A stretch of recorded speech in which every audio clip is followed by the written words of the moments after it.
Hello friends, இன்னைக்கு நம்ம கேரளில் என்ன வண்டி பார்க்க போகிறோம் பார்த்தீங்கன்னா Yamaha MT தான். MT என்ன கம்ப்ளைண்ட்டுக்காக எடுத்துகிட்டு வந்திருந்தாங்க பார்த்தீங்கன்னா, அவங்களுக்கு ரேடியேட்டர் ஓவராக ஹீட் ஆகுது, எவ்வளோ ரேடியேட்டரில் ஆயில் ஊற்றினாலும் ஆயில் காலி ஆகிடுது அப்படின்னு சொல்லி எடுத்துகிட்டு வந்திருந்தாங்க. என்னன்னு நம்ம கட்டி செக் பண்ணோம். செக் பண்ணதில் பார்த்தீங்கன்னா ரேடியேட்டரில் டோட்டலாகவே ஆயில் இல்லை. ஆயில் எங்கே போகுதுன்னு பார்த்தா டோட்டலாக ஆயில் வந்து இன்ஜினில் இறங்குது. எதனால பார்த்தீங்கன்னா இந்த வாட்டர் பம்ப் ஆயில் சீல் போயிடுச்சு. இந்த வாட்டர் பம்ப் ஆயில் சீல் பாருங்க டோட்டலாகவே போயிடுச்சு. புது ஆயில் சீல் காட்ட பாருங்க.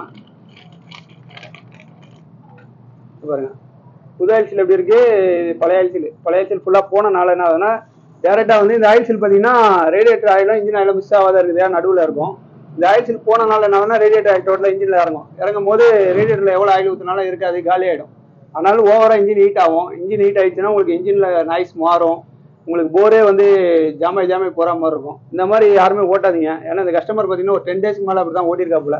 அந்த மாதிரி ஓட்டிங்கன்னா டோட்டலாக இன்ஜின் உங்களுக்கு வேஸ்ட்டாக போயிடும். ஒரு சின்ன ஆயில் சீல்னால உங்களுக்கு இன்ஜின் டோட்டலாக வேஸ்ட்டாக போயிடும். இந்த ஆயில் சீலோட ரேட்டு பார்த்தீங்கன்னாலே 1300 ரூபா கிட்ட தான் வருது. ஆயில் சீல் ஆயில் ப்ளஸ் மாற்றிட்டீங்கன்னா உங்களுக்கு பெஸ்ட்டாக தான் இருக்கும். ஏன்னா எல்லாருமே வண்டி ஓவராக ஹீட் ஆயிடுச்சுன்னா எதனால ஹீட் ஆகுதுன்னு பாருங்கள். உங்களுக்கு எதனா வண்டியில் உங்களோட வண்டியில் என்ன டவுட் இருக்குது, என்னோட வண்டி ஹீட் ஆகும், நம்ம கேரேஜுக்கு வாங்க பண்ணி தரலாம். Okay, thank you friends.